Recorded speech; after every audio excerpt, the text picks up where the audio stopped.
Chapitre géométrie droite, construction de droites parallèles et perpendiculaires et propriétés.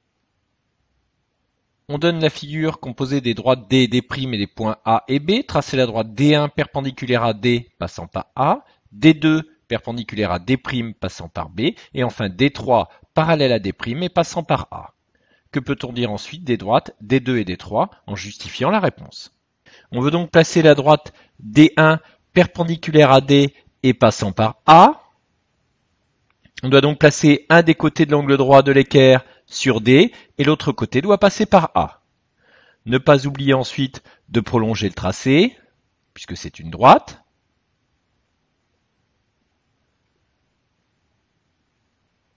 De marquer l'angle droit et de nommer la droite qui est ici D1 dans l'énoncé.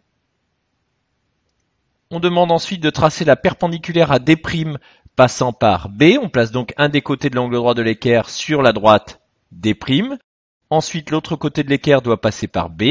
On effectue le tracé, sans oublier de prolonger ensuite, comme précédemment, de marquer l'angle droit et de nommer la droite, qui est ici D2.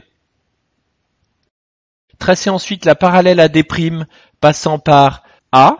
On va donc placer l'équerre sur la droite D'. Ensuite, on utilise la règle sur l'autre côté de l'équerre. On fait ensuite glisser l'équerre jusqu'à passer par A pour tracer ensuite la parallèle passant par A. Là aussi, ne pas oublier de prolonger le tracé puisque c'est une droite.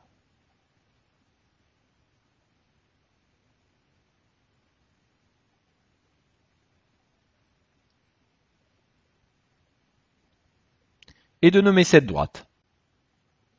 Pour justifier, on constate ici que les droites D2 et D3 sont perpendiculaires. Pour le justifier, on va devoir utiliser les données de l'énoncé. On sait ici qu'entre D2 et D', on a un angle droit et que D3 est parallèle à D' puisqu'on l'a construite de cette manière.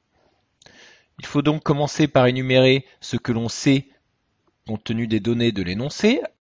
On sait donc que D2 perpendiculaire à D' et que D' parallèle à D3. La propriété utilisée, si deux droites sont parallèles, ici D3 et D', alors toute perpendiculaire à l'une, ici donc D2 est perpendiculaire à D', est aussi perpendiculaire à l'autre, donc D2 perpendiculaire à D3.